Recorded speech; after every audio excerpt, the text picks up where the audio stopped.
Hey everybody, welcome back to another episode of the Bowhunter Chronicles podcast brought to you by Tacticam. Tacticam is by far the easiest way to begin filming your hunts.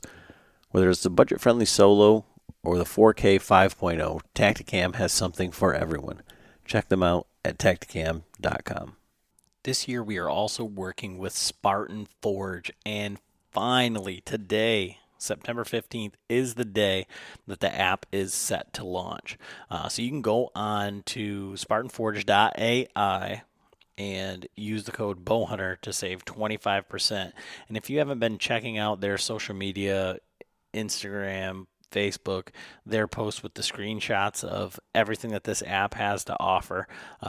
Basically, what Spartan Forge is artificial intelligence for the deer woods. So instead of old-timey farmer's almanac, you're using collared deer studies, weather patterns, 30 years of weather history,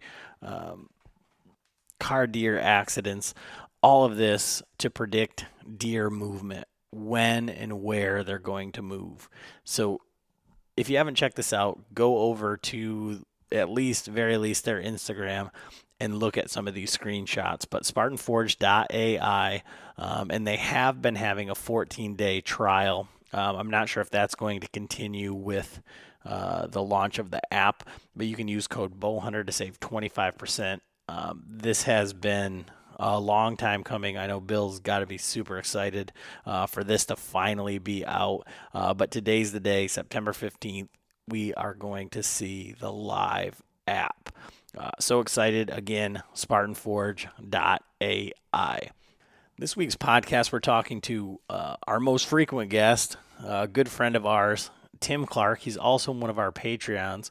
And we're talking about all of the questions that we have seen around social media, and as we get closer to seasons are already starting, about saddle hunting, the cost incurred, what do you need? It can be overwhelming.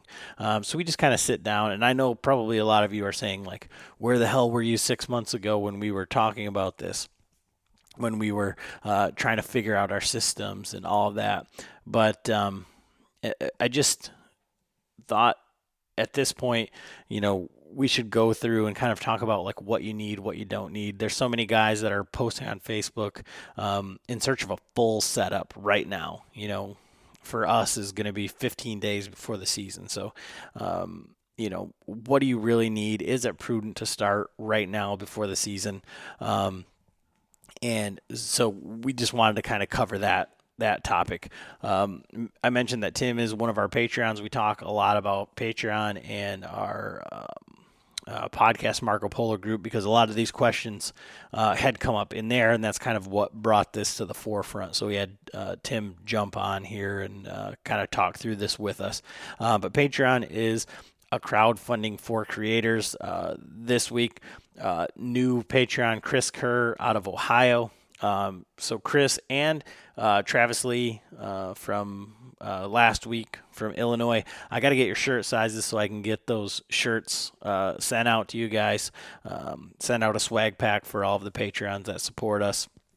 And then we do quarterly giveaways. So quarterly giveaways, we are partnered with Tacticam. Tacticam's giving away one of their LR spotters.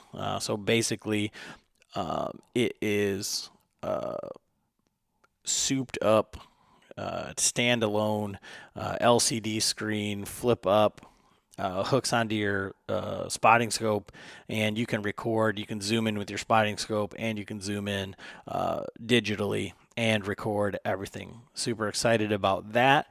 And along with this podcast, we're talking about all the saddle stuff. So I now have in my possession everything that we're giving away for the saddle kit that we are giving away. We're giving away a Latitude Method.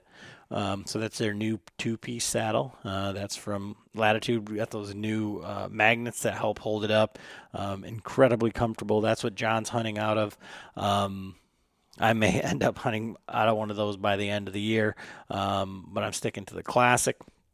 We have the new Trophy Line 8mm ropes, a Trophy Line EDP, as well as a set of tethered one sticks. So, yeah, the set of tethered one sticks that Tethered sent us. They said do a review on them and you can give them away. So we're kind of covering the whole gamut: Latitude, Trophy Line, Tethered, all friends of ours, and we are giving away a full saddle kit. So, just go to patreon.com/Bowhunter Chronicles podcast. You can click on the link on our website. You can get signed up for that, but we're also partnered with Basemap. So Basemap is giving away one of their pro packs. So Basemap is, we just had a podcast with Ed talking about all the features, all of the mapping, their maps, their features that they've got on there. They have we talk a little bit about it on here, I think, with the, they have the wind indicator on there where you can click on it and it shows you the wind cone. It's got the new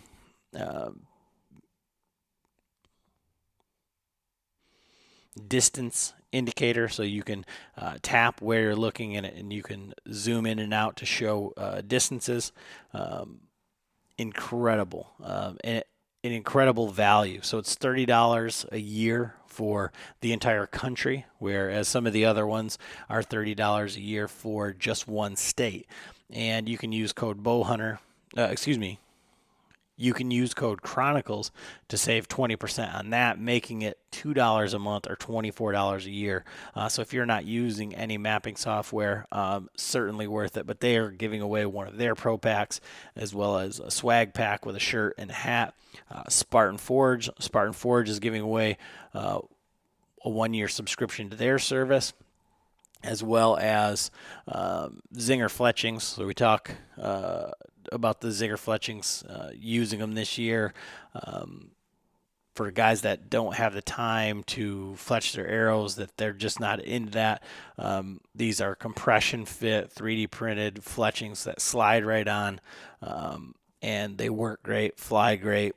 I've been using them all this year. Shout out to Total Archery Challenge. They're friends of ours, and they're giving away one of theirs as well. So all of that goes out to, all the different Patreons. So we're giving away, 4, 5, 6 different things to our Patreons, just to give back, to say thank you. If that's not for you, not a big deal. Tell somebody else about the podcast. You got a friend that wants to get into saddle hunting. He's trying to tell you about all this stuff that you need to, that he needs to have, that you need to try, that all that. Say, hey man, listen to this podcast. These guys have been doing it for a little bit. Tim's been doing it for a long time. Just point them towards this podcast or one of the other ones, and leave us a review. So, tell us what we're doing well, telling us, what we can improve on. Get a hold of us, shoot us a DM, say, hey, what about this guy, this guest? Have you heard about this?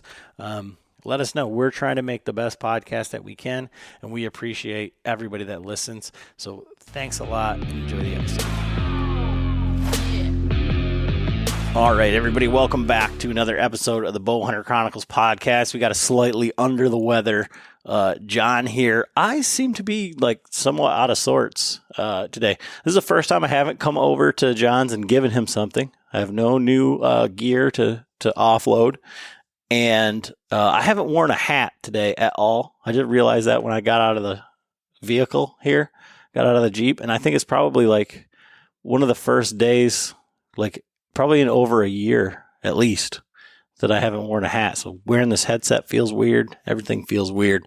But what doesn't feel weird is we have our most frequent guest on the podcast. I know I've asked that before, and some of you guys maybe are already knowing who it is.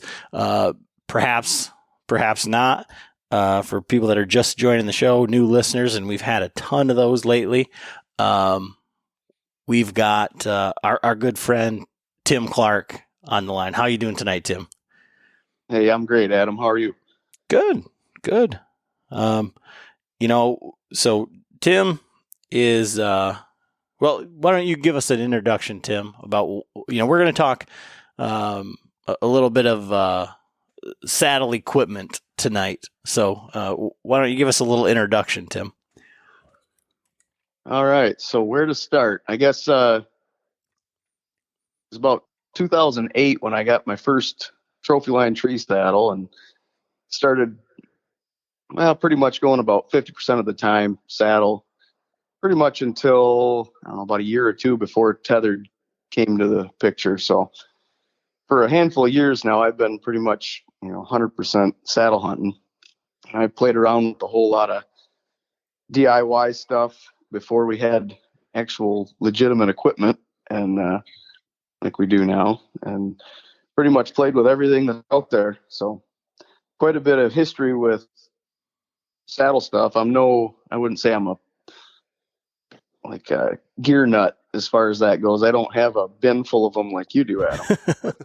I mean, I don't own every brand there is out there, but yeah, I've been on the tethered field staff here now for a couple of years, and so one of the things that I really enjoy doing and really get a kick out of is doing like the teach and train events, and so that's my cup of tea. I started doing that the year that tethered launched. I met up with those guys down at Saddlepalooza, and we were talking about needing to be able to have a place where people can get their hands on equipment and try it all out. And that kind of birthed my first saddle demo day. And since then, I've just been organizing those every time I've got a free weekend on the calendar that looks like it'll be conducive to getting a whole bunch of people together and showing off equipment. So it's been a fun ride here for the last few years doing that. And so, I guess from that introduction, I would say this, for guys like John and I who are doing our best in this world, to stay objective, like completely objective. Even though Tim is on the tethered pro staff, and he almost, kind of spearheaded, started whatever, like the tethered teaching trains. I don't feel like Tim is ever the quote unquote fanboy of tethered, But I don't have that T-shirt yet.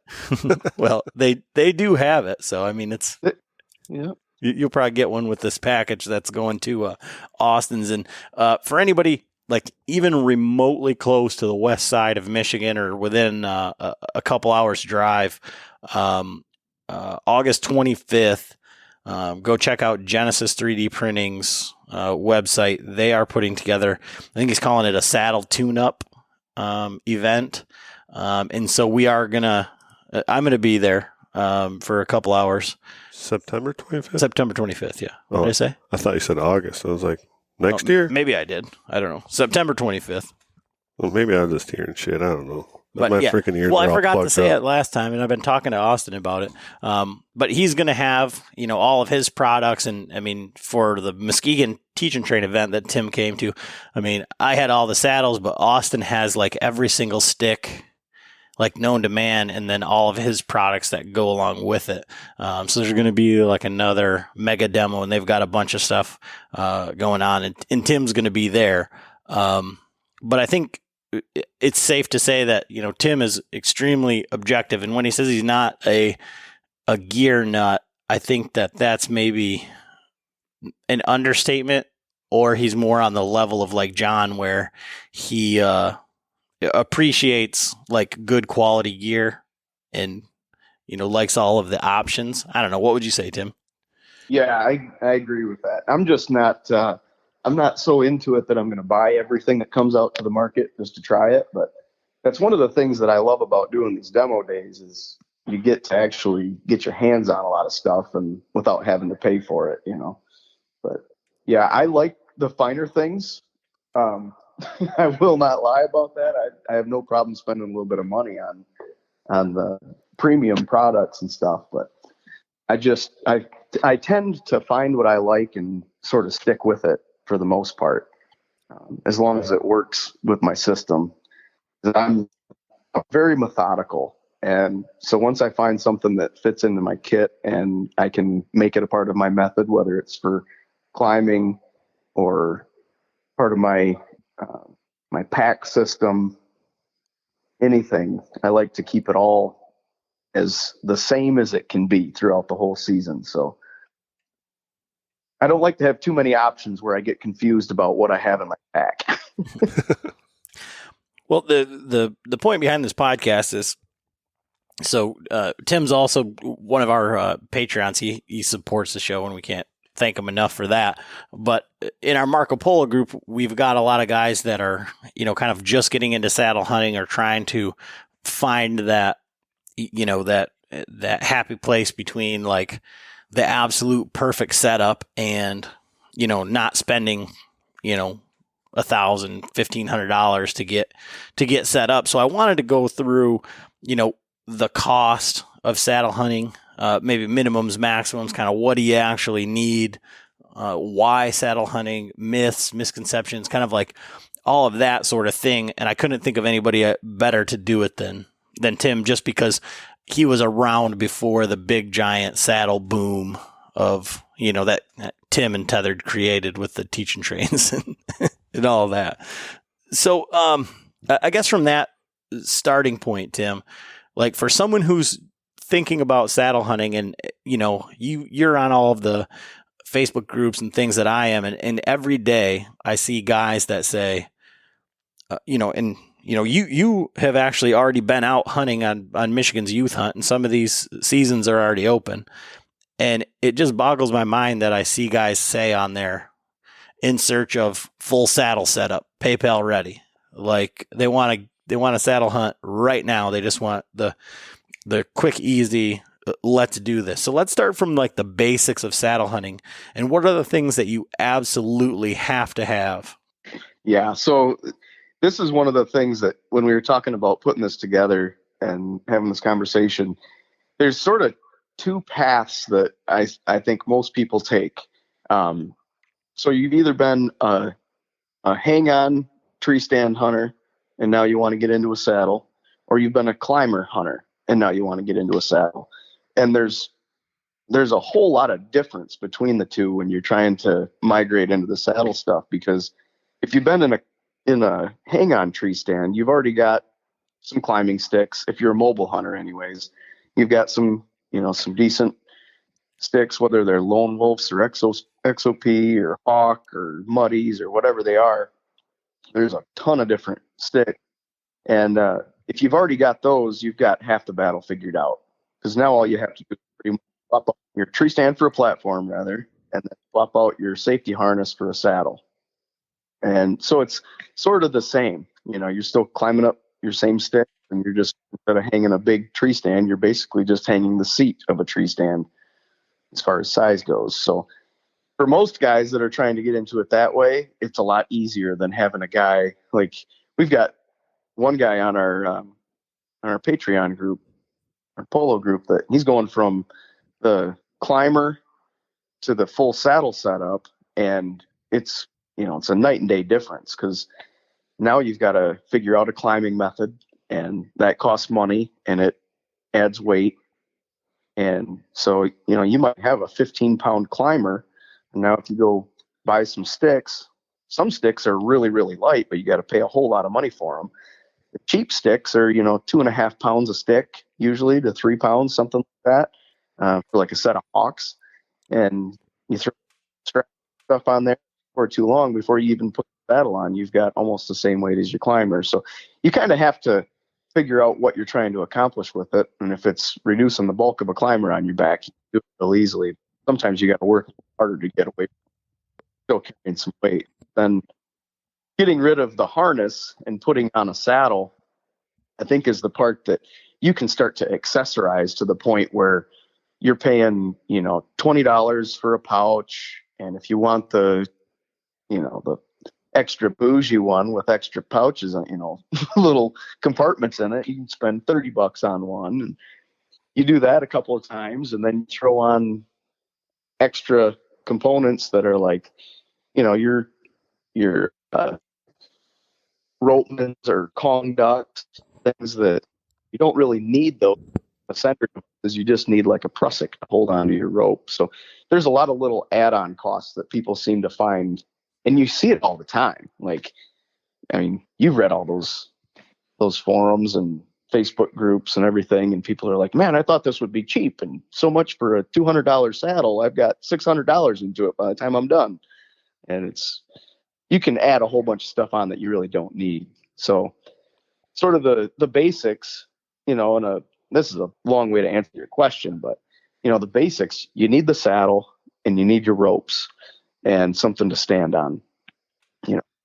You're going to need a way to climb the tree. So we're not going to call that really saddle equipment. That's, I think, separate from the saddle, but not to mention there's a wide variety of different sizes, weights, costs, all that stuff. So it doesn't fit into the mold of, is that a necessary piece of equipment for saddle hunting? Because there's so much variety there. The saddle, you don't really need pouches on them. I mean, everybody's got a backpack of some sort, and whether or not you're hunting out of a tree stand or a saddle, you can use the same backpack. So, and then all the other accessories that go with it. You need a bow hanger. You can make those really cheap. I find, there's a lot of companies out there that sell pretty good bow hangers and equipment hangers, accessory things, feathered included. But I mean, it's really simple to take a 12-foot piece of paracord and tie little knots, little loops in it every 8 inches or so, and then throw a cam jam on the end of it, and wrap it around the tree and hang your bow from it, and everything else. Those are really cheap and simple ways to, to sort of get into it. Because it gets really expensive if you try to get everything all at the same time, or buy a whole lot of them like you. Well, I mean, the beauty of like what we do is, I and John, to the same point, is like, we don't like to talk about something if we don't like have any firsthand experience with it, or have no intention of trying it out or whatever, because it doesn't serve anybody any good. Right. And then to answer questions like you're doing right now, if this was your first year of saddle hunting, you would be completely biased or closed-minded simply because you don't have experience with anything else. And that's, how I tend to answer questions for guys who say like, what do you think about, I'm going to buy this saddle, or looking for a saddle, or this is the best, or whatever. It's like, well, yeah, okay, but like, what's your style of hunting? And there's a lot of guys that I find, and maybe you can educate me on this, I would say, but guys that hunt like private land and stuff, who are like looking to get into saddle hunting, and they're still looking at like all of these expensive sticks and stuff like that. I mean, like, I talked at length with John Eberhardt, and he's like, go buy some rebar and cut it down and jam it into some trees, and you have 100 presets out there. You can be. Yeah. I've got a bucket, literally like a 5-gallon bucket full of screw-in climbing steps. And on my home property here, I've got trees that are set up with screw-in steps and with just the cheap ladder sticks, the sectional ones that are like, 4-foot sections. I'll go out there and I'll preset. I probably got 15 trees out back that are set up like that. I'll just climb up those steps and onto my platforms. Now I've got a few predator platforms, so I've got the ability to leave a couple up and still have mine for my mobile setup. But yeah, that's what my boys and I do. When we go out there, we climb right up just regular cheap ladder sticks that you can go buy from Menards or Dunham's or Meyer. I was just going to say Menards. At the end of the year, you can get a whole set of them for like $30. I've got a trailer full of them. Yeah, I got like 6 or 8 of them out in my shed. Yep. I almost can't walk by those racks without buying a set when they're out there. So, but they're great, for somebody that's not going to hunt mobile. And that's a tricky thing, like, because the saddle is really ideal for mobile. I know on private land, when I'm hunting private land, like my home property here and stuff, sometimes it's just easier to have a preset tree stand hanging out there. I have a couple of spots where I've had tree stands hanging for years that I just go out there and I fresh them up every year and put a fresh strap on them, and they're good to go. But I just don't use them that much. But, um, you know, the thing that comes to mind is I used to lease a farm. It was pretty good sized. And we would have, there was a handful of us leasing it, and we'd had our own spots that were kind of, this is my tree stand, this is my area. And he kind of took charge of that. But if you wanted to go somewhere else, it was kind of a pain in the butt because you didn't want to go really hang a stand, but that's where the saddle was ideal. I could go, if the deer were coming out in the corner of a field in a certain spot and nobody else was over there, I could move to that spot the next day or move down a little ways. Actually, the first time I pulled, it was a real similar scenario to what John Eberhart talks about with his buddy that couldn't kill a deer. And John, he tells that story quite a bit about how he climbed, 10 feet above where the other guy had been hunting and killed one. I did a similar thing to that and, just moved over 15 yards into a different tree and killed this doe that kept coming out and spotting me every time she came out. They're perfect for that stuff. So with everything that's out there, and I mean, you referenced the Toda saddles. I mean, you've seen basically just about everything that's out there on the market, and you were around, for the days of we talked about the Dryad and the fleece blanket saddles and the sit drags and all of that. So for people that are trying to get into it and trying to figure out if it might be for them or whatever, what is, like, in your opinion, the cheapest, most, maybe not the cheapest, but maybe the most inexpensive, safe, reliable setup or way to go? That's a tough question. Well, and to be honest, I mean, I haven't shopped for every brand of saddle out there, so I don't know what the retail price is of every saddle that's out there. But,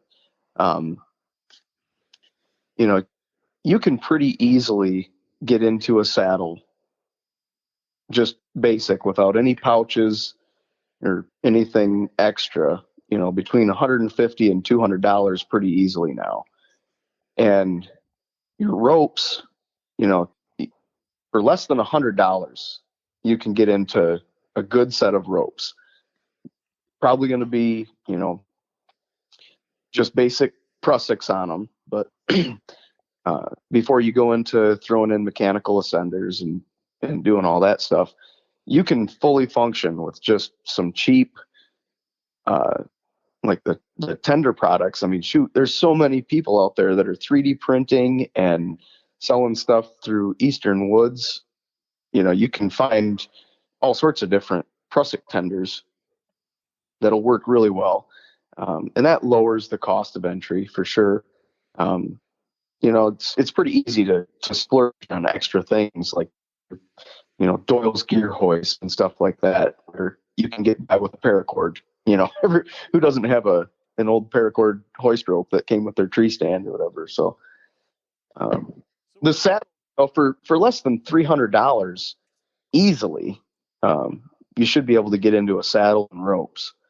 And then you can at least safely climb and hang from the tree and be able to hunt from it. And then, you can use your pack to put everything that you would put into your dump pouches in. Matter of fact, like, this is funny. Like, I talk to John Eberhart frequently, and he hates dump pouches. He constantly tells me, man, I can't believe anybody would hang anything from their saddle. It's just another thing that can move around. And it's the truth. I mean, there's the ability to have extra things moving around and stuff. And it's really not a necessity. It's just, it makes things more convenient. So, I mean, I have them on my saddle, but you can put everything in just a cheap backpack and you've got everything that you need. So now, as far as brands go, I think you might be a little bit better at answering that question yourself. I mean, as far, what's the retail price of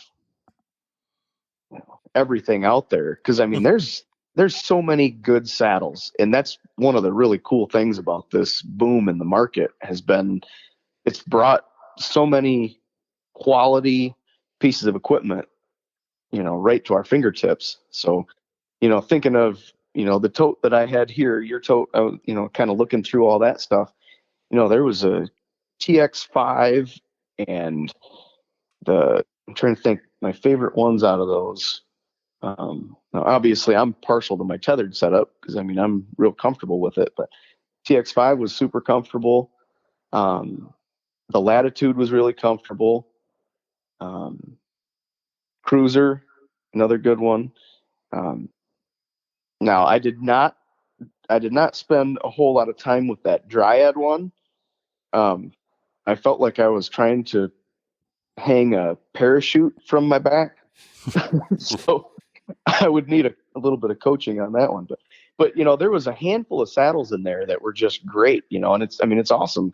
You know, you can shop around if you want to buy, pay retail prices for them, but a lot of these companies now have discount codes, especially for veterans, first responders and stuff. So, those are really cool resources to tap into. You can save some money on that stuff. And then the used market, you talk about all the people that are chiming in saying, hey, I'm in the market for a new saddle, PayPal ready. For every one of those, there's a dozen other ones that are trying to offload equipment because they either want to try something different, didn't like what they had, or, for whatever reason. There's plenty of stuff on the used market. But Well, yeah, I think about that every time I see one of those, and I'm like, oh, I should probably keep that tote around to show everybody else. That's why we have it, But I'm like, geez, man, like I pretty much got every one that exists, yeah, or something. Um, so so I think one of the things that's like the most shocking, is the cost of the ropes.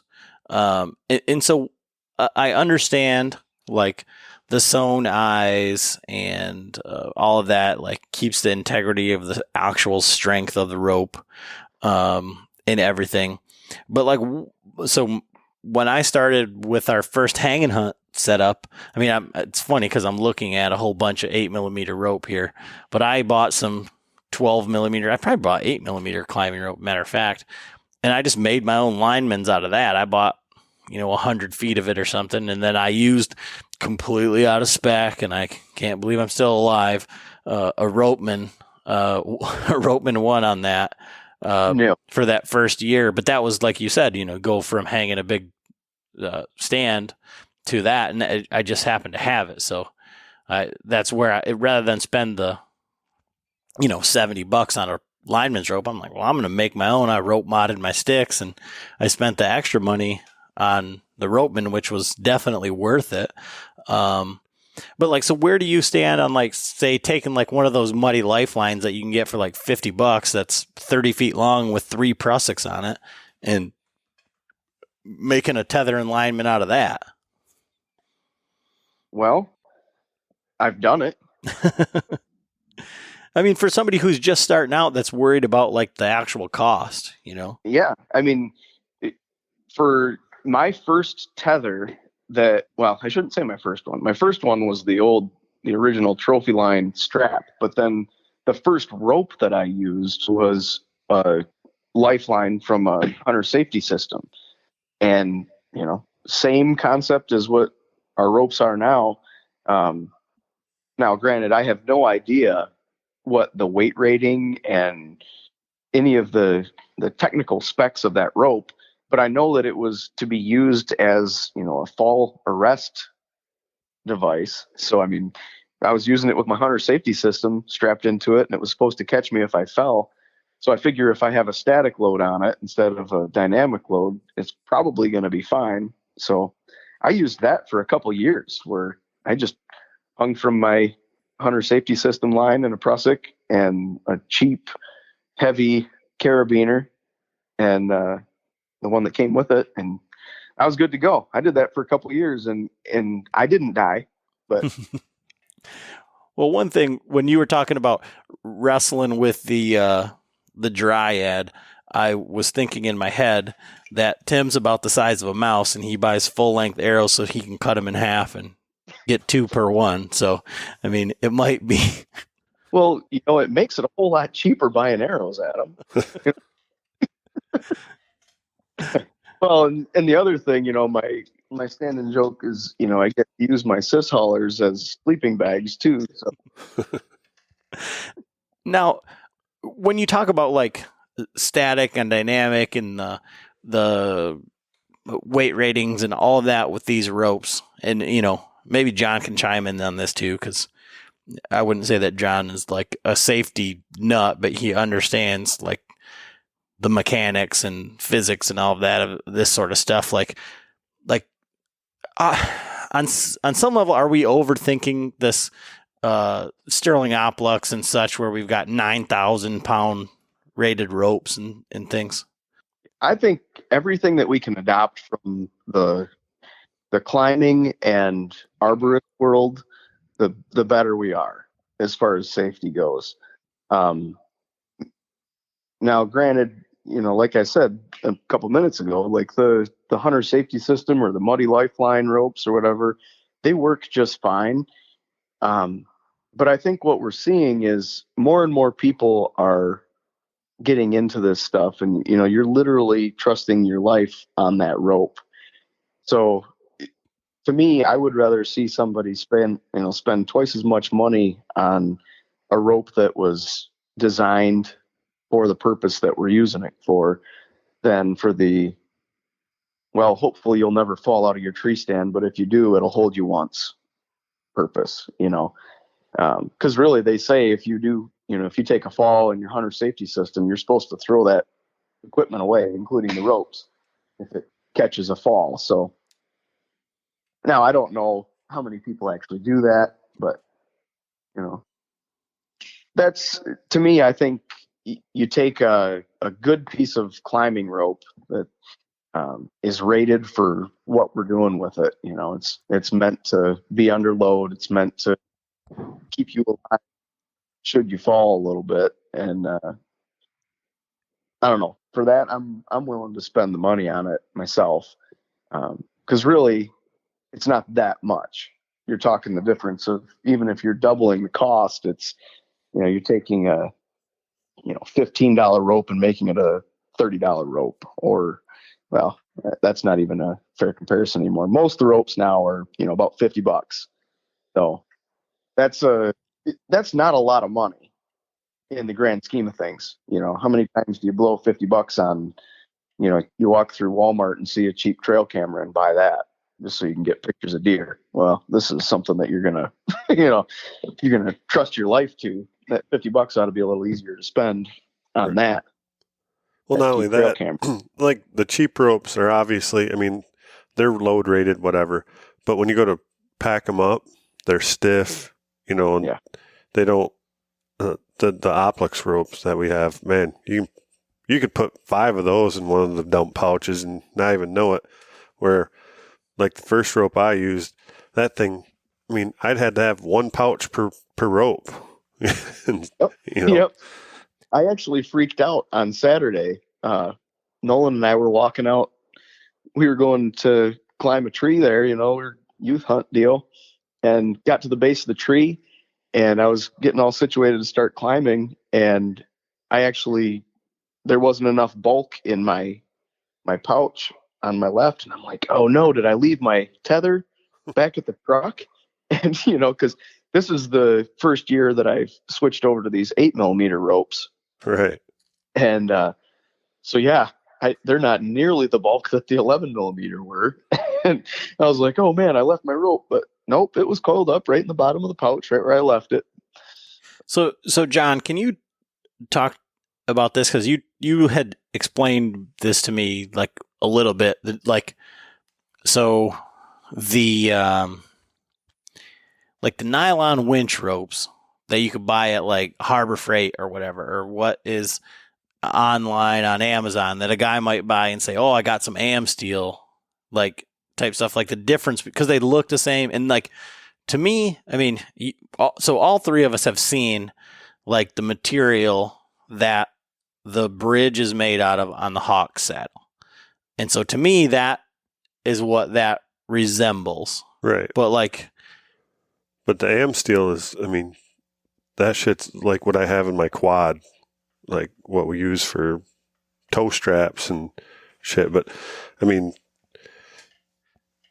there's because John and I had this conversation before, and there's like the real AM steel, and then there's this other stuff that's like, oh, it's rated to this many pounds, it's rated to this many pounds. It looks the same, but you're like, I had that on my quad before, I broke it like 100 times or like whatever. And then finally I just said, okay, I need to buy the real stuff. I wouldn't trust that for being my bridge for sure. But, well, I mean, all that to say, like if you're going to look at like other options for like making your own rope and things like that, there are other things out there that may look good or whatever. I always try and refer people to like he happens to be the tethered guy, right, Greg, but G2 Outdoors has that video of like a bridge or a broadhead versus whatever your rope is. And so it shows all these different multi-core ropes and AM steel and like hitting it with, and then he does it with paracord. And it's like, as soon as you hit it, it's just like, like you're falling. And so, for guys that are trying to do this, DIY or piece together their own stuff, I don't want this to sound like we're saying, go out and just find your own ropes or be cautious or whatever. You can definitely, even like, I mean, I've gotten to the point where now when I buy anything on Amazon, it's like, man, I feel I'm very cautious because it's like there's so many like misleading and counterfeit counterfeit products out there. It's like when it comes to something like that, I'm not going to trust what they say on Amazon because anybody can get on there and sell their shit, pretty much. So, yeah. And I think the other thing is when it comes to being able to tie knots and stuff like that, so many people have zero experience with that stuff. So if you're going to be tying knots in your tether that you're going to hang from, if you have no idea what you're doing and you're not willing to take the time to do the research and figure it out, you're far better off buying from a company that has already tied the knots for you or sewn a spliced eye in or whatever, and just pay the extra money. You don't have to think about it. It's safe. It's done. But if you are going to make your own, you owe it to yourself and to your family to actually do the research and make sure that you know exactly what you're doing with those knots, because when you're hanging, and putting your life in that line, you don't want to be just sitting there going, well, I can't tie a knot, so I'm and hopefully that'll hold me. Right. You want to know what you're doing. So, it's great to be able to hop online and go to a good reputable source and buy 100 feet of rope and make yourself a tether and a lineman and maybe even a rappel rope. If you want to get into that stuff, but if you don't know what you're doing tying knots, you don't have any business doing that yet, and it's tough because it's a cool thing. Everybody wants to like rappel right now. One stick can rappel. And it's a really cool, great way to climb and to descend the tree, everything. But there's a level of skill that's required for that. You're not just going to take a guy that has never done anything but use a climber and all of a sudden now you're going to one stick and rappel.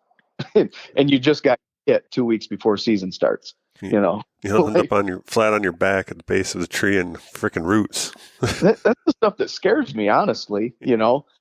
It's the type of thing that, hey, I'm excited to see it out there because it is fun. It's cool. I've got all the stuff. I do it too, but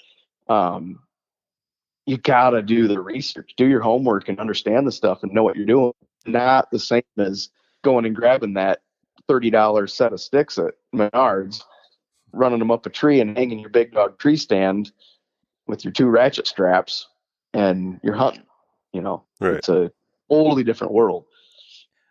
Well, that's a great segue because I wanted to talk about that side of it from like a new person's perspective or how they would be looking into it. But, just, tongue in cheek when you say that and you guys are talking about it, it's like, when, you go to Eastern Woods Outdoors and there's like the ultimate one stick, they should have like a checklist on there that says like, how long have you been saddle hunting? And like you pick the drop down and then the price goes up like $300 because they require you to buy a spot or an in reach or something because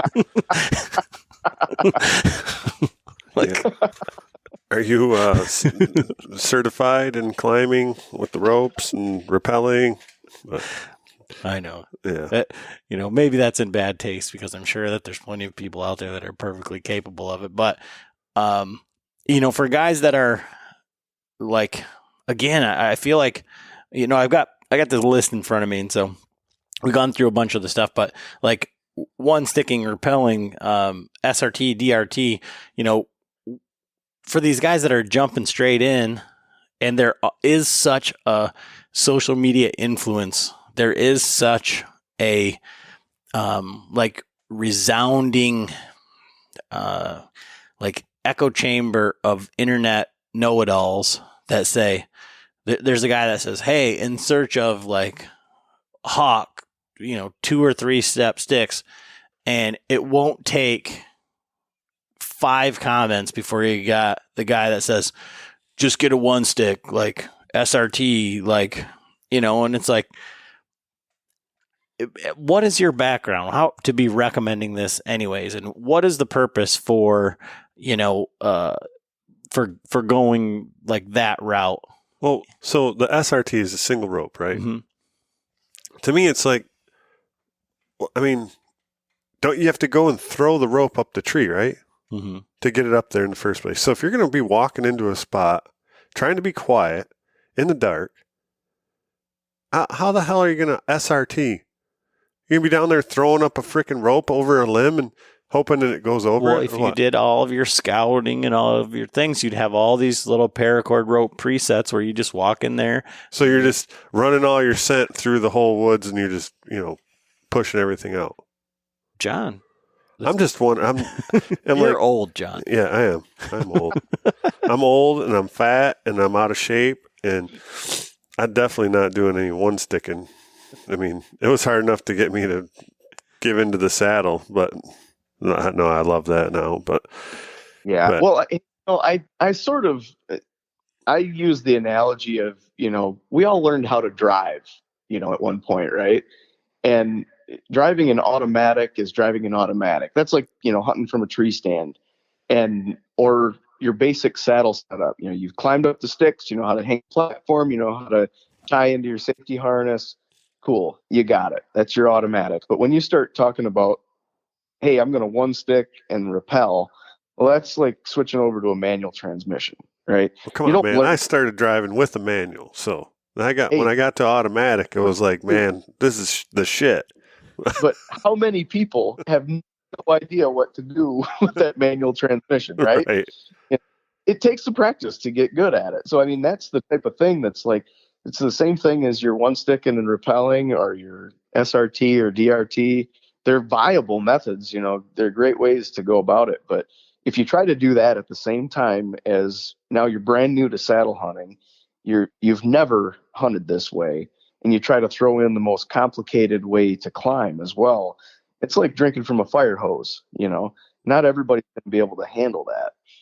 And I mean, some are, don't get me wrong. And I know some guys are going to jump right in both feet and be just fine. But it's like jumping straight into a Formula One race car. Like, okay, I'm going to handle this around the track. Come on.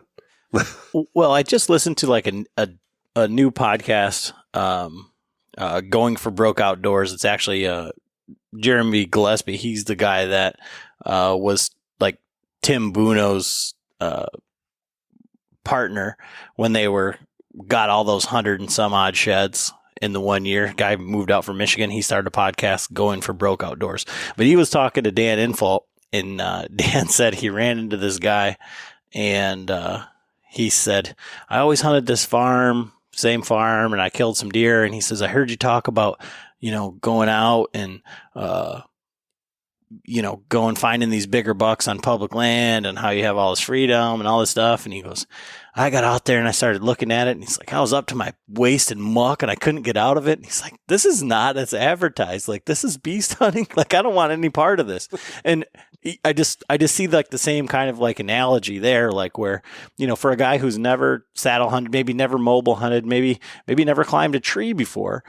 And then you want to go to like some of these, what I would say, like maybe like more advanced setups, and you've got an army of internet commandos saying, "This is what you need. This is what you have to do." And on the same token, Tim obviously is putting his money where his mouth is at that point. If he was going to tell somebody to one stick, I mean, he drives all over the state, and I mean, he drove to New York and did a teach and train out there, and not offering like to show anybody how to do this, or like, I think that is one of the biggest things. Like for us, we've been fortunate to get to see all of this stuff ahead of time and see the technique and see how people do it, and be, get to like, again, like pick up all the stuff and say like, oh, this one's better than this one, and this one fits me better. And, to watch it all. That's one thing that I think is like lost on like an internet chat, or like, you can't see like facial expressions and texting and stuff like that. Right. But why is John always yelling at me? Right. But my whole point is this. I mean, I was skeptical of the saddle when you first got it. I'm like laughing at it, like, you're not getting me in that diaper and blah, blah, blah. But then once, I had some issues with my stand and the weight and bulk and all that. And then I tried it out. Going from carrying 60 some pounds of gear in, I mean, I still carry a lot, but my point is to the new guys, don't read into the hype. You don't have to go in one stick just to do it. Carrying 3 sticks, 4 sticks. Nowadays, like my sticks are aluminum, and they're pretty freaking light. And they're not $200 a stick. My point is though, it's like you're carrying in 1 stick or 4, and it's like to go through all that extra, those extra steps to do the 1 stick. And for me, like I said, I'm old compared to a lot of these young guys, pushing 50 and not as agile as I used to be. So just putting the sticks on the tree and climbing up and then climbing back down. I mean, for me, I don't see the advantage of doing the 1 stick. I can get in, get up quietly, whatever, even when I'm using my wild edge steps, So I'm just letting the guys know, you don't have to read into the hype. You don't have to do the SRT, DRT, whatever. You don't have to 1 stick. Just buy 3 sticks, 4 sticks, with an 8er if you want to get up a little extra, and, just take your time, get up there quietly. That's my biggest thing.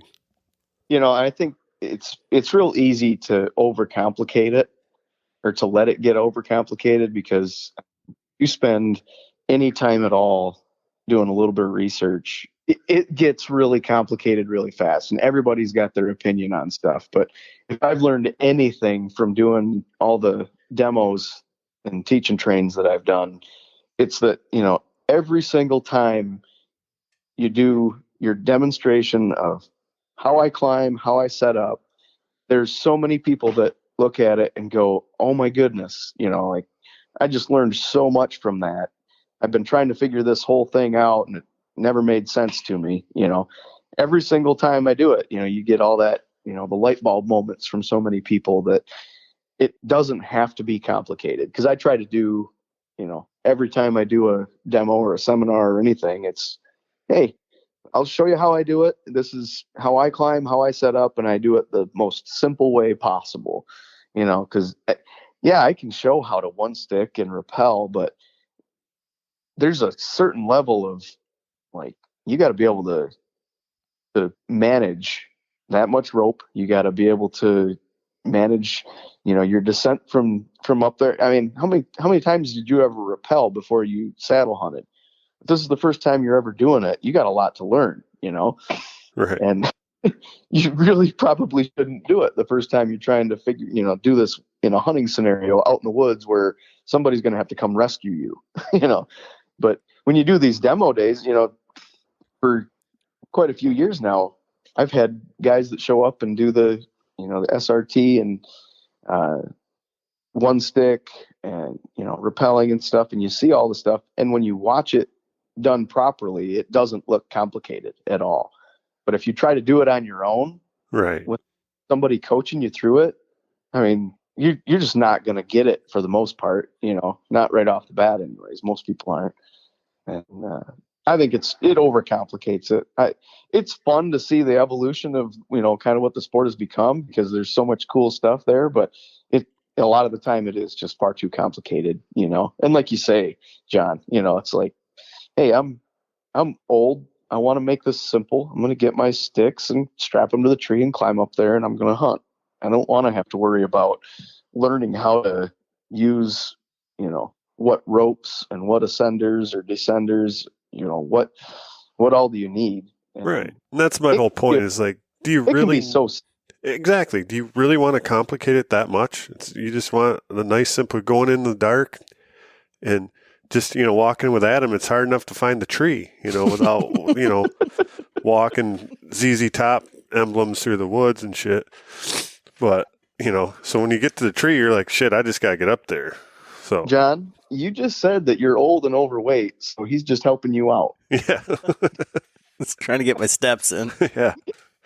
Oh, I had my workout that day. I was at the bottom of the tree with my shirt off, freaking sweating. I was probably glowing. So Tim, like recently, like for the Marco Polo group and for Patreon there, you did like a full on, like laid out your pack weight and everything. Did you do that for your one sticking setup also? I'm just curious as to like what the difference in like the actual weight is. No, I didn't. Honestly, to tell you the truth, the one sticking thing is kind of fun, but I've never hunted that way. I've got all the stuff to do it and I mess around with it here in the yard and I feel like I'm pretty proficient with it. But I just haven't done it. I have rappelled. I do really like rappelling out of the tree.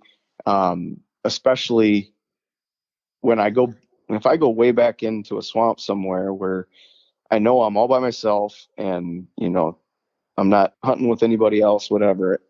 If it's the safest way for me to get out of the tree, I'm not having to, try to find my aider as I'm climbing down or anything. I just start riding the line down and strip off my platform and my sticks or my steps, whatever I'm using on my way down. But, the one sticking thing, I haven't cared enough about it to say, hey, I wonder what the weight difference is. Cause I mean, I'm with my full kit, everything aside from a couple of snacks and some water. I'm at 16 pounds, right, with my 3 sticks, my aider, my predator platform, my saddle, my Doyle's gear hoist, all my ropes, my little limb saw, all the stuff, my kill kit, all that in my pack, everything. It's right around 16 pounds. So that's not a lot of weight, No, that's not at all. I mean, that's John's snacks. Yeah. So real quick though, like, so you have all the stuff, you've done it, you're proficient at it. We've seen you one stick. Why haven't you done it? Because I think that's that's answered that. Well, no, you just said that you haven't. I mean, do you feel like you could go into the places that you could hunt and get up the tree quiet enough and get set up like in such a way without spooking anything? Or I mean, I think I see what you're getting at. Yeah, there is a perception, and I think it's valid too, that one sticking can be a lot of extra work and noise.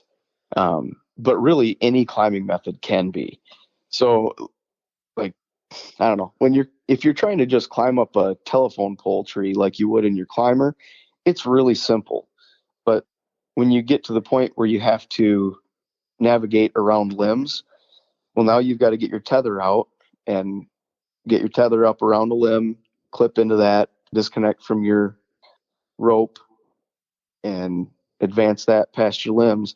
So if you have to do that a bunch of times to get up in a tree, there's a fair bit of work to it, but it could be argued too that you'd have to do that with your lineman's belt and your tether anyways, if you're going to use your lineman's and be 100% tied in with that, every step of the way. But it's a bit more, it takes a little bit more focus to me. And that's just me. I mean, I've been climbing trees for a long time, and I'm pretty comfortable hanging sticks and climbing up them. It's pretty intuitive to me. So I don't have to train myself to do that anymore, So it's pretty easy to take my 3 sticks, my movable aider, and I just hang those suckers as high as I can reach, climb up the aider, move up to the next one, hang it as high as I can reach, move the aider up, and just keep going. And really the only thing I'm paying is a 2-stick penalty, which I'm using these tethered 1 sticks. So it's 2 pounds. Right. So that's about the same as my rope weighs for a rappel setup. So yeah, like again, you're proficient at it. You've been saddle hunting for a lot of years. You've hunted, and we've talked on previous podcasts on how you would use, the Nader Swader, the Wild Edge steps and multi-step aiders and everything. And, the whole process of this, and I'm finding the same thing. And I think John is working that way too, is getting it like refined to where it's like just second nature, super comfortable. And again, this coming from the idea of, somebody wanting to jump right in and to do one sticking or to do something of that nature.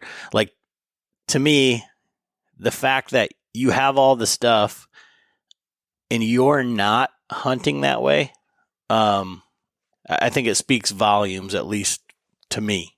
Right. Yeah, I get that. I think, it's a personal thing. It's one of those, if you want to devote the time to it and get really good at it, it can be a ton of fun and totally worth it to you. But if we're talking about necessities, like what are the necessities to get through that barrier of entry into saddle hunting? 1 sticking is not part of that necessity kit, and if you want to go that route and you want to get into it, awesome, more power to you, but it's not one of the necessities. You need a way to climb a tree, and it's pretty simple and pretty cheap to go hop on Camel Fire at least once a week. They have cheap Hawk climbing sticks or muddies, or you can get on, just about any outdoor company website and find a really good deal on XOPs or Lone Wolf sticks, or you name it. There's a ton of them out there, and you can climb a tree. Wild Edge steps, Silent Approach steps. There's so many of them. Shoot, I've got a bucket of Cranford rope steps that you can get for $6 or $7 a piece. And there's all sorts of ways to climb a tree that are really simple and really intuitive. You don't have to have anything special for it, or special training or research or any of that stuff. And I don't know, it's sometimes it's fun to overcomplicate things when you've got the time and maybe the disposable income for it. But man, just to be able to climb a tree and set up and hunt is the goal. Right. So people looking at it, okay, yeah, if I'm going to do the 1 stick, I'm going to save the price of buying, say, 3 Timber Ninja, the carbon sticks or whatever they are. Yeah, you're talking a lot of money. But if you're just buying the Hawk sticks or the XOP, even like my big old XOP sticks are what, 2.5 pounds a piece. So you're saving. Oh, those are 3.5. 3.5. Yeah. Okay. Well, so an extra 10 pounds.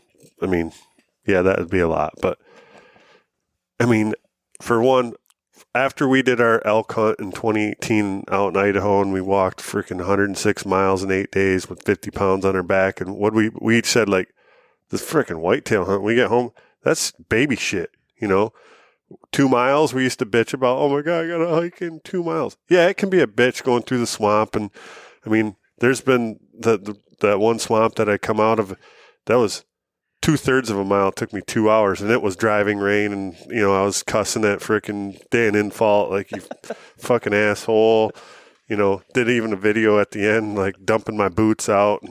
But yeah, it can be a bitch, but to save 6 to 8, 10 pounds, over for me anyway, it's in the overcomplicating it. Keep it simple, stupid, right? The KISS situation. So I 100% agree with you on that point. I think it comes from like kind of like, okay, I'm just literally like going down my list here, but like the misconceptions of saddle hunting, right, like going from into it. I gotta start out with this. I gotta have a one stick set. Don't dive into that freaking rabbit hole. Just get a saddle and a stick setup, and don't be afraid to you don't have to read into the hype. And like I mean, so Tim, I'd like you to chime into this like on the end of here, but like for me, my thought process is, and I kind of talked about it like with the private land guy or like whatever, but it's like, what is your hunting style? So, and what is your budget? Like, those are the two main questions that I ask anybody. Because if your hunting style is on private land, it's going to be way different than if you're like, for example, Uncle Frank, who has a Summit Goliath on his back. He's, damn near 70 years old and still walking in, a mile plus. That mile plus guy with that big bulky stand is like, okay, well, I know that you're like 100% mobile and you're used to picking trees and finding areas and all of that sort of stuff. So if you're a stand and stick guy, you probably already have sticks. You probably already have a lineman. So you might go, skip the $200 saddle and say, okay, this saddle is going to be this. Are you an all day sitter? Are you only a morning or evening guy? What's your thought process going into it? And like, why are you switching to a saddle? Is it because you're like John and you're saying that the weight and bulk is too much in my back? I've got a bad back and this is, something that I see as a benefit for me. Is it because you want to hunt different trees? Is it because the internet says so? I mean, these are the. It's because Tim Clarke told me to. It's because these little tiny guys on YouTube make it look so easy. Yeah, there's a reason that I don't carry a climber around, because it's 4 times bigger than me. No, and it's good that you asked this way, because it takes me back to the conversation we were having on our Marco Polo group there last week or 2 weeks ago. Wyatt did a gear dump, kind of went through his pack and everything.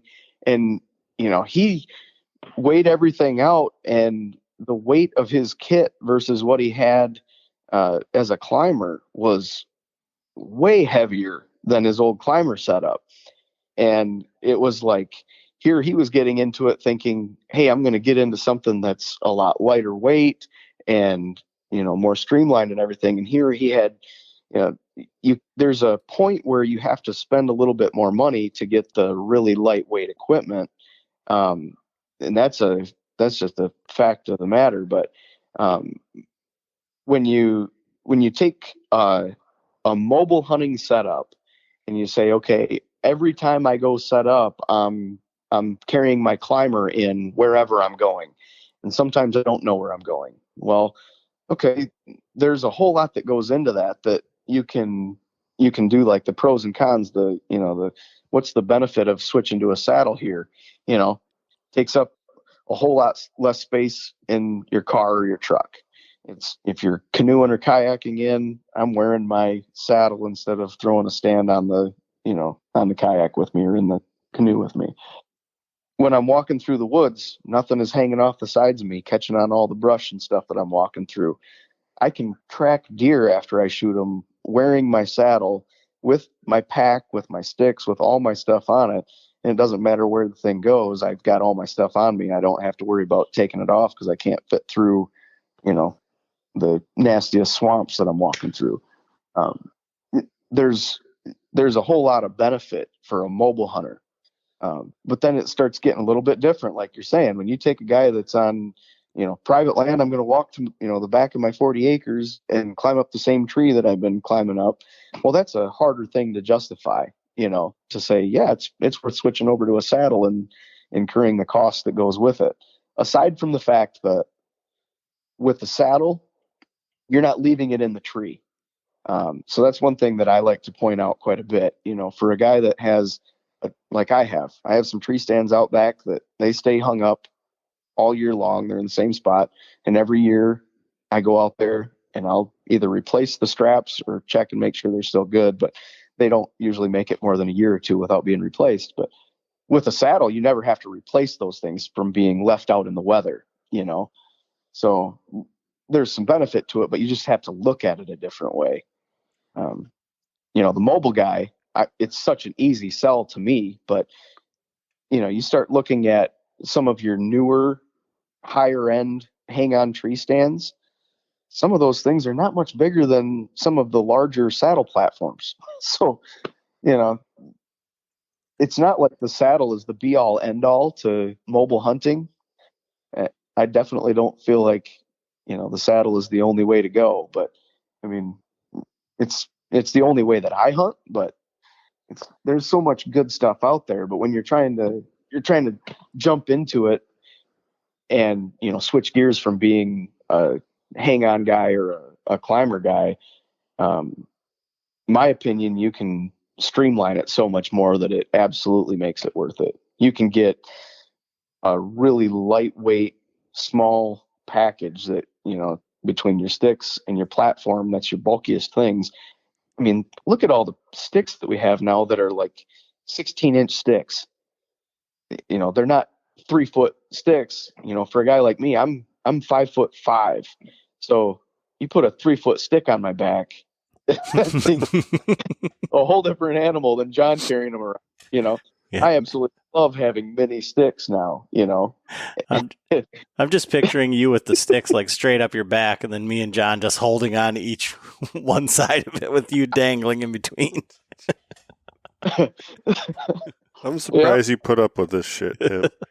Hey, you know what? I learned at about 3rd grade everybody else was going to outgrow me, so I just laugh at it now. But now, like, obviously, Tim, you've got all of the tethered, all their demo gear with the XL platforms, and you brought up like some of the larger platforms, and the regular Predator, in my mind, is like the standard by which all platforms would be measured. Although, like I haven't seen the new. I know that the XL, the casting was a little bit better. Not to say that there's anything wrong with it, but the EDP, the Trophy Line's casting's done by Novix. I mean, Lone Wolf and that company have been casting aluminum stands for a long time, and those are, just great looking platforms. And Trophy Line came out with that mission when everybody was clamoring for a larger platform. And with that larger platform came, about a 5-pound platform. And as Wyatt had showcased there, and we went and looked it up just to see that trophy, or that Predator XL's 4.5 pounds. When you're talking about a beast stand that's 6 or 7 pounds and it's gargantuan, your weight savings on that large platform. Now, John's a huge guy, relatively big feet. I mean, I know some people have like size 14 and 15 shoes and stuff, and maybe they want a bigger platform. But like, do you, either of you guys, like, see a reason for that big ass platform? Well, I use the regular Predator. Right. And well, we had the XL, and it's like, I really don't, I mean, I haven't hunted off the XL, but I love the size of the Predator just because for packability, putting it in my pack, it's not sticking out. And I can still, if I need to, I can stand up, turn around, and with my tether over my shoulder, I can stand there without, I got plenty of room. Especially going from the ring of steps. It's like once I went from the ring of steps to the An Predator, actual platform. Actual platform. So for me, I don't see it. Well, like I said, I haven't used it in a hunting situation. I stood on it and stuff. We've did demos with them and stuff, but I'm sticking with my regular Predator. What about you, Tim? Yeah, I'm the same. I really like the size of the original Predator platform. It's, to me, obviously with me being a smaller guy, that XL doesn't suit me real well. But I actually find like I could get away with a little bit smaller than a Predator if I wanted to, but I couple it with a ring of steps, especially when I'm hunting with my kids, because I can throw the ring of steps around and put one of the kids on that Predator, and it's awesome. If I want to, throw a second Predator into the pack, I can, which is crazy to think that I can put, 2 platforms in my pack and it's not, hanging off my side, clanking into anything. I love it, but I can't do that with the XL. I just think about it from like the new guy perspective, coming in and thinking that, they're coming from a tree stand and like bigger is going to be better, right? Mm-hmm. Well, and I look at my entry into, what did I hunt off of at first? I had screw-in steps, and when I was mobile hunting, I hunted off the top of my climbing sticks. There was no platform. When I was hunting on private land, if I could throw in a couple of screw-in steps and make a ring around the tree, I would. And I was just fine, getting into it that way. And it can be comfortable to hunt from a ring steps that way. But now you take a platform, shoot, the Predator it's bigger than almost any seat on a tree stand. And you can pretty easily use a tree stand seat as a platform. So, well, and that's why I really haven't chimed in. I mean, I hunted off of I had the Ridge Runner. I've hunted off the Mission. But like I was using the Artisan Outdoor fabrication platform, and I mean, killed deer off of it. I've been at full draw on multiple deer off from it. And it's literally standing on a deck of cards, just 2 decks of cards long, maybe. And I didn't really see any issues as far as like comfort at multiple all day sits, and it's on the top of the stick, so wherever the top of that stick lands, I mean, if there's a branch there, you can get into inopportune situations, sure. But like for me, going this year, going to be able to hunt off the Wingman, like that's like, the greatest thing ever invented, just simply because I don't have to set anything else up, and I have, almost the same footprint as a Predator. And so for those big platforms, it's like, I don't care how,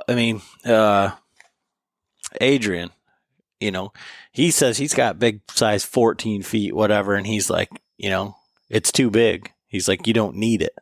Those big platforms. So, if you're talking about weight, if you're talking about cost, if you're talking about anything, I would seriously consider a regular size platform over an XL unless there's some extenuating circumstances. I totally agree. You just look at the weight of them, and you go from a standard Predator at just shy of 3 pounds, then you go to an XL and it's what, 4.5? 4.5, yeah. So that's pretty significant. But aside from that, it's 40% bigger. It's wider. It's definitely, it's going to be outside of my shoulders. It's one of those things that if you're trying to cut bulk, that's a place where you can seriously cut some bulk by going to a smaller platform. And it's great. There's so many of them out there now.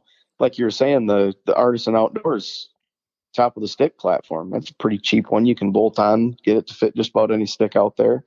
There's other ones too that are, nice, small, compact little platforms. Sometimes those things are great to have as a secondary platform to your Predator or whatever else you have, to use it kind of like a ring of steps. Get to the top of your stick and you got a platform there, and then hang a platform on the other side, and you can work your way around the tree that way if you need to. So what do you think is like the biggest misconception with like getting into saddle hunting? Oh man. You're going to shoot a booner?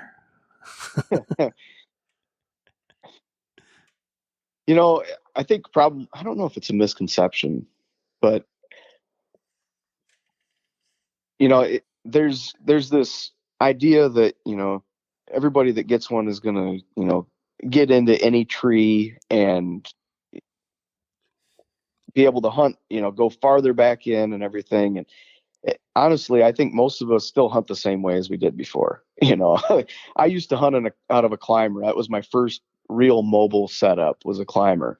And for the first couple years, I looked for trees that were climber trees. I don't think it really changes the way we hunt as much as we'd like to think that it does, right off the bat, until you realize the benefits of it and what it's, what the capabilities are. That's a good one. But I think, we all talk about being able to shoot 360 degrees, and it's, perfectly comfortable to hunt all day long, and you can jump right into it and stuff. But I mean, all that stuff is totally possible, but it takes practice and time and experimenting with different things. You're not just going to get into it and be comfortable right off the bat 9 times out of 10. So, and that's probably why we see guys that buy them, and next thing you know, they're up for sale, and all right, nope, I tried it, didn't like it, I'm out of it, because it does take a little bit of time to kind of dial in your system. Well, I think I don't know if that's the biggest misconception, but I know it's a big one, and we all are really good at selling it that way. Like it's the greatest thing in the world. But I mean, in reality, it does take some work to get set up. So to figure it all out. Well, I think personally, like it's going to be whatever you make it from that perspective. And so like, kind of like the Dan Infault guy, kind of like John cursing Dan Infault, like so when I switched to stand and sticks, like I had a lone wolf climber, sit and climb, hunted out of, I mean, I got a garage full of climbers right now, but what I don't have is a lone wolf climber, and I sold it that year specifically because I knew that I would go back to it. And so I had to like put the time in and use this system and like, get through that first like learning curve. And I think that that's maybe a problem with guys picking it up right before the season. It doesn't really matter like what kind of hunter you are. Like I would imagine if you're an extremely dedicated hunter, you wouldn't be buying the setup right at the beginning of the season and trying to rush right into it for your first hunt. But like, if your mind isn't 100% in it, if you're thinking like kind of like John did, where he's like, well, I guess I'll try it, or like whatever, I got to do something. Unless there's like a big like super tipping point or something. Like there's been so many times where I've been like, fuck this thing, like and not necessarily like the saddle, but just like the sticks or like the platform or like all that stuff where bow ropes, yeah. I mean, like all of those things, like, I mean, a better example for John, I think, would be like, because it just automatically comes to mind when he says that, but like filming. It's like, I feel like making the switch, or like deciding that you're going to film and like bringing all that shit and doing it all the time, like, is a super huge commitment. And so if it's like, if you had like a solid setup and the only reason you're switching is because of like what everybody else says, like if your heart's not in it or whatever, if you don't feel that you need to make a change, you're just going to like revert back to like whatever you used to do. And it's going to be the saddle's fault when in all reality, you didn't give it a fair shake. You know what I mean? Well, and I think that might be another one of those misconceptions too, is that, you need to have every little thing that goes along with, or can go along with it. And it just overcomplicates it. And it takes something that used to be streamlined and simple for you, because you've been hunting out of your climber or out of your hang on for how long? And now you want to jump into it. And it's pretty easy to buy the hype that you need, 25 different new pieces of equipment to, to saddle hunt, when you need 4, like you need to have a platform and a saddle and a couple of ropes. You're good. Like everybody wants to get into overcomplicating it and saying, well, if you're going to be a saddle hunter, well, now you've got to have this and you've got to have that. And it's pretty easy to go way over budget and get yourself into a, completely different setup than you were ever anticipating. And for a lot of guys, that's just going to drive you right back to what you knew and what worked before. So, like I was saying a few minutes ago, I mean, it's not the be all end all. There's still a place for tree stand and everything else for hang-ons, but I think there's a big misconception that you have to buy everything and try everything, because there's a lot of us that are really good at doing that. And there's a lot of content creators out there that are really good at doing that. And it makes it look like, oh, well, that new thing looks like it's going to solve the problem that I didn't know I had. I better buy that too, Yeah. And I think a lot of people, I mean, you want the easy way out, but I feel like in doing this podcast, like, John, what do you think is the number one thing that kills big bucks? Putting time in the woods. Like, and it doesn't, I mean, yeah, it costs your vacation time, your family, like whatever, but you got to put a lot of the time amount of people that we've talked to in like the last 6 or 8 months that talked about like spending 300 days in the woods. Right. The gear doesn't kill the big bucks. It's your time and knowledge. And the only way you're going to get knowledge is putting the time in. And then, bingo.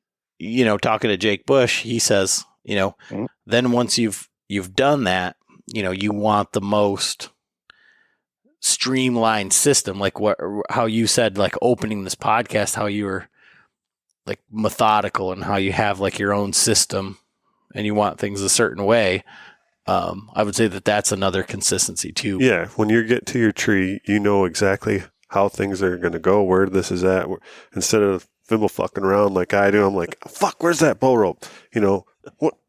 Since I have 6 of them, hauling up all my shit because I got, Adam dropped this off yesterday. Oh, I'll try that. I got a different camera arm. At least it's not 8 pounds now. But no. And back to the point about misconceptions, where I'm just going to like elaborate a little bit on that, where the first time I used the saddle, like you're like, here, take the saddle, try it. I loved it. But yeah, I had, a little bit of experience with you talking about it and seeing you in it. But there's definitely like a learning curve on how you're going to climb a tree, and looking at trees coming from like a climber background or even a hanging hunt stand. You're not always going to be able to shoot 360 degrees around a tree. I mean, most of the time you're not. Because you're going to get up in a tree with limbs, and then you got to be able to look at it and say, okay, what's my strong side? What's my weak side? How am I going to get around that limb? Where the deer are going to, you're going to predict where they're going to come from, which you never can. But, and then getting comfortable in your setup, knowing where you're going to put your tether, what, if you're going to be a leaner or sitter, you're going to use a pad, tree pad or knee pads, whatever. There's definitely a learning curve. So the guys that get out there and be like, sit the first time, oh, screw this sucks. It's not what, all the hype was like, oh, this is most comfortable. I can swing 360 degrees. Some trees you won't be able to swing around. If it's a big ass tree, you're going to end up eating up your rope and you're going to be tight against the damn thing, but. Yeah. Yeah. I think that's one of the, it's a good way to sort of look at the value that you get out of going to like the saddle tune-up day or to, a tethered teach and train event. If you can get to an event where guys are showing stuff off and how they, use their equipment and stuff, you can figure out stuff. You can sort of watch how people do these things, see what people use, how they set up, and it'll shorten your learning curve, because it gets really frustrating if you don't realize, hey, I'd be much more comfortable if I knew how to properly lean against the tree, put my knees into the tree and work my way around it while taking a shot. That one always blows my mind. The amount of people that, are standing on the platform and go to draw the bow, or simulate it and flopping all over the place. Right. Hang up there like a flag blowing in the wind, where, you put a knee into the tree and get some more stability and it really locks you in. And then most of the time you realize, oh boy, this would be a great case for some knee pads. I should probably throw those in my kit, and there's some great knee pads out there now. Some of them are really expensive and they're not as necessary as, it's not necessary to have, the most expensive ones out there. They're really nice. And if you can afford it, they're worth it, but you can get cheaper options too. But when you do that in a simulated setting, in a demo setting, it's so much easier to just sort of accelerate that learning curve, get past all that stuff. So you're not learning that the first time you go out to hunt out of it and then think, boy, this really sucks. I hate this thing. I'm never going to use it again. And it's up for sale, Yeah. It's just, instead of reinventing the wheel, you're shaving that time off when you're seeing all the, and then you can pick and choose like, oh, that's sweet. I'm going to incorporate that into my method. And then, I like how those guys hold their sticks, with like Austin's, the little clips and clamps and stuff that he makes. He really, he adds a whole nother factor to the gadgets, but they're very purposeful. Well, in like, to my point, like in being able to see some of that stuff and being able to surround yourself with people that are willing to show you, like Tim and I, John's archaic and he doesn't look at Facebook. He's still got his Hotmail email address. But if you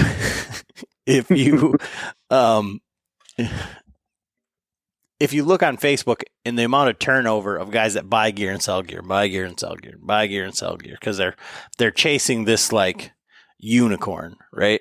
Of like the best possible setup.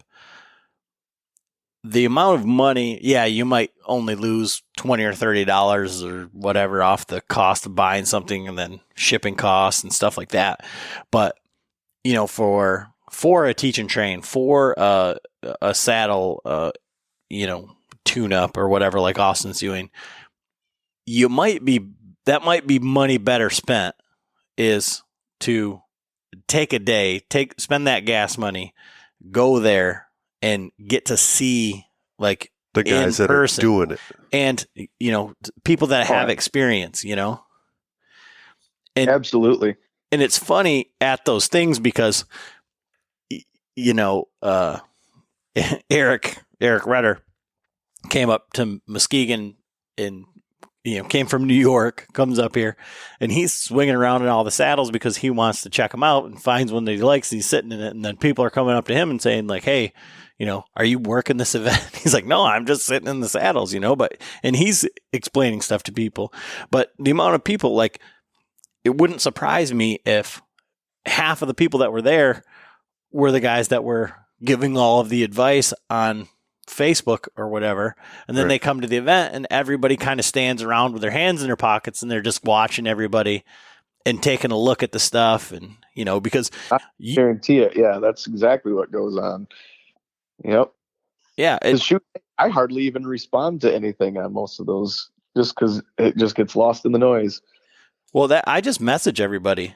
And like the people that choose to message me back, like, I mean, I tell them exactly like, where I'm coming from. And I ask those same questions, but it's like, and then like, if they want to call me out and say like, where do you come off? Like, where do you get your information? I'll like fucking give them a video of like all the saddles in the world. Like, here you go, Yep. But I do everything that I can not to be a fanboy. I mean, obviously I have products that I like that work for me, but at the same time, I completely understand where, I think if you have the money and money notwithstanding, and you wanted to really shorten the learning curve, like I think that Cruiser XC with that pleat, it's a bigger saddle, but I mean, I think that solves a lot of the like first timer problems. Because it's a super comfortable saddle. I mean, it really is for damn near anybody. But you have to upgrade the bridge to an adjustable bridge. It's their high end saddle, so I mean, you're almost $300 by the time you get it set up, just for the saddle itself. But for me, I'm hunting out of Latitude's low end saddle just because that's all I need, and it just is what it is. Yeah. And there's really no one size or one brand or one model fits all. That's kind of the coolest thing out of this last few years of this saddle boom has been all the options that are out there now. But if you can't find one that's comfortable for you, you haven't looked hard enough. There's a lot of good product on the market now. Speaking of product, what bow are you shooting right now? Well, I had to go buy a new one here a few weeks ago. So I picked up a new V3 in the stone color, which I think is absolutely awesome.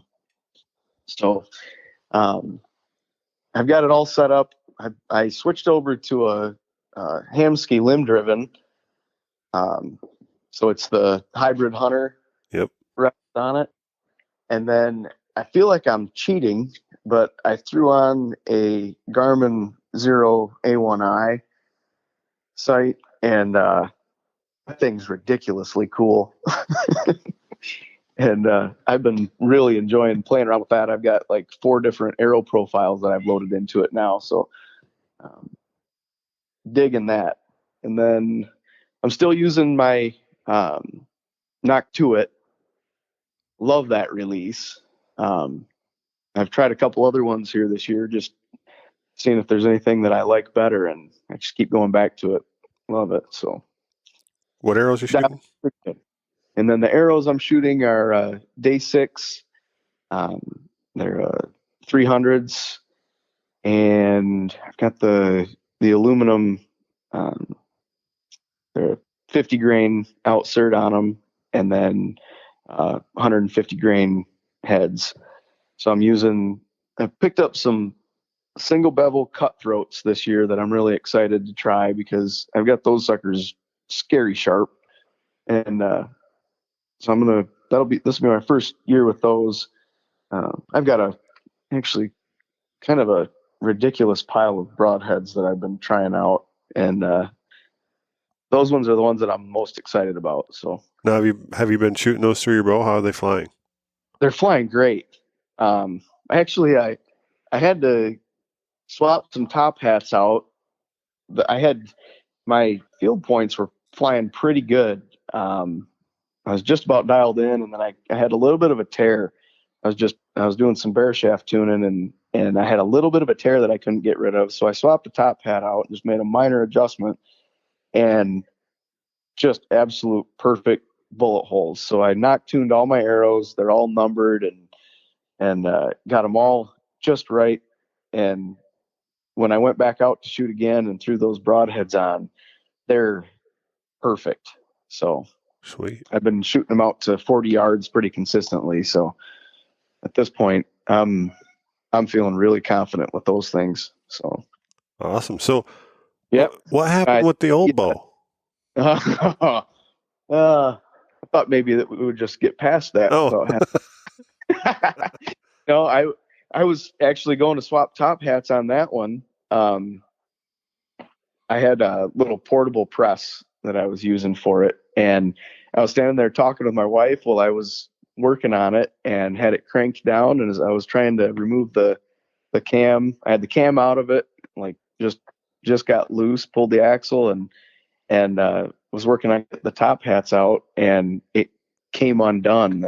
The portable press slipped on it, and so the limbs let go, and it launched the cam and bent it. And so I was sitting there holding the last year's VXR.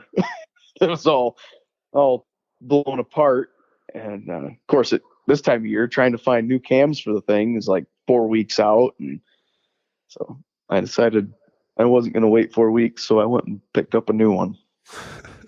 Sorry, I didn't mean to bring that up, but he got a new bow press out of the deal. Yeah, I did. I looked at my wife, and she goes, "What just happened?" Because it's just a quick little explosion, and just a boom, and it came apart. And she's like, "What just happened?" I said, "That just got really expensive." And she's like, "What do you mean?" And I said, "Well, I think I'm going to replace this cheap little portable press that I've been using for a couple of years and get myself a decent bow press, and I'm going to go buy a new bow." She's like, "Oh crap!" Right. Yeah, actually, one of my buddies just stopped over to check. He sent me a text message with a picture. He's like, "Hey, will this work?" And it was like the old Bowmaster press, which I have. I've had it for years, and it used to work fine. But now on the new bows with the parallel limbs and the big cams, you really have to be careful. Yeah. And I said, "Well, I have one of those in my toolkit. So if you want to stop over and just double check." And sure enough, it wouldn't. I'm like, it would probably do in a pinch, but it might end up, costing you a bow. But and it did for me. It cost me a whole bunch. So I'm happy with the new V3, but I'm actually pretty excited for the new cams to come in for the VXR and get that put back together and hopefully up for sale. So did you get you obviously got the V3, the 28? Yeah. Yep. I got the 27. 27. Sorry. Yeah. V3 27. The VXR was the 28. So yeah, it's a sweet little bow. I actually shot a whole bunch of different bows, everything they had on the shelf there at the archery shop. And it was between that V3 and the Bowtech. I'm trying to remember the model on it. Solution SS?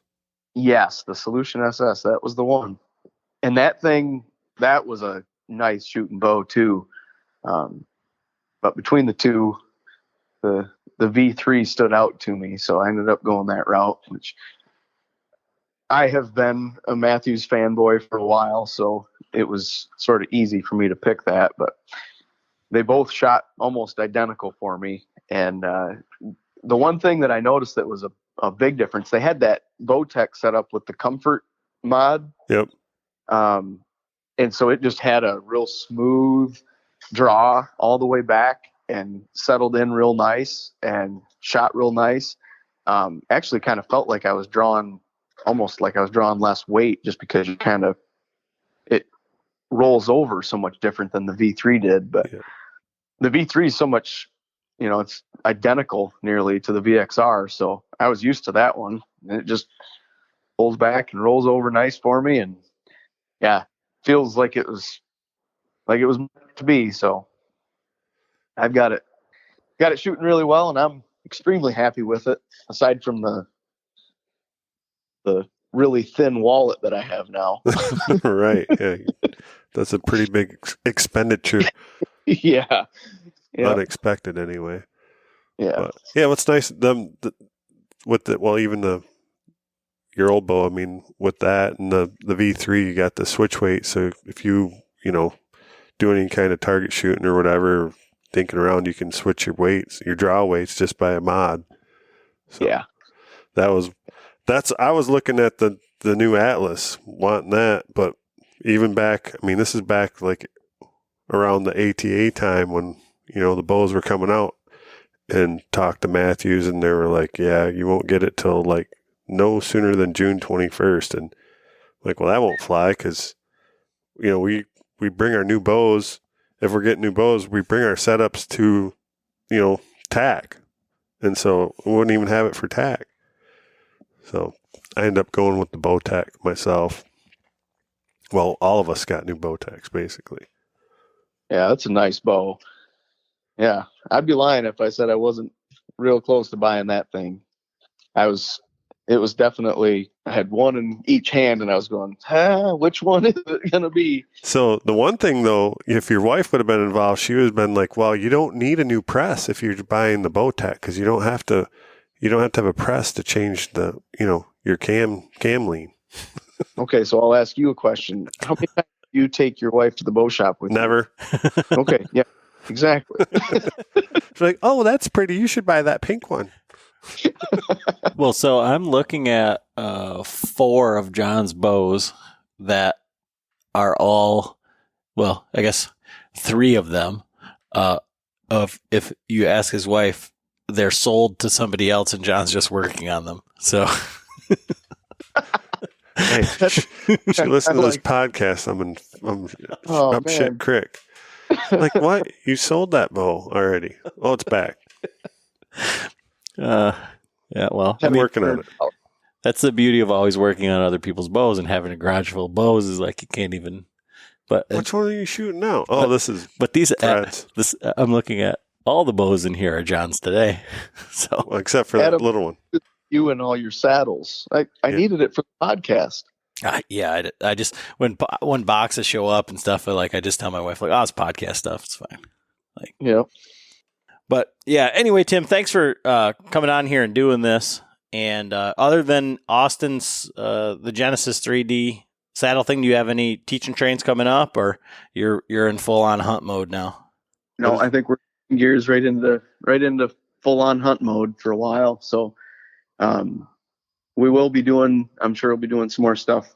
Probably after the first of the year. I'm sure there will be new products that we'll want to show off and stuff like that. So we'll be on the lookout for that stuff. I do still have the Michigan Saddle Hunters Facebook page that any of that type of stuff usually gets posted up on there too. So for those guys in Michigan, that's actually every day I'm still getting dozens and dozens of requests to join that. So we're getting quite a few people in that, and anything new coming up will definitely be posted on there. And but at this point, nothing else is really planned. Probably till late winter, I'd imagine. All right. Cool. Well, perfect. We'll see you. Make sure if you do have a chance, if you can point out where you live using your hand, come to the Genesis 3D thing on the 25th, because that's going to be a really good time. So sweet. Yep. Really looking forward to that one. Update on my Marco Polo. I'm up to 1,744 new polos. So hey, you'll be busy for a little while. I got to catch up. You got a lot of catching up in the tree stand. That whole 18-hour drive would have been ate up with just people talking. Yep. Sweet. All right, Tim. Well, I think that's all we got for today. So. All right. Good talking, guys. Yeah.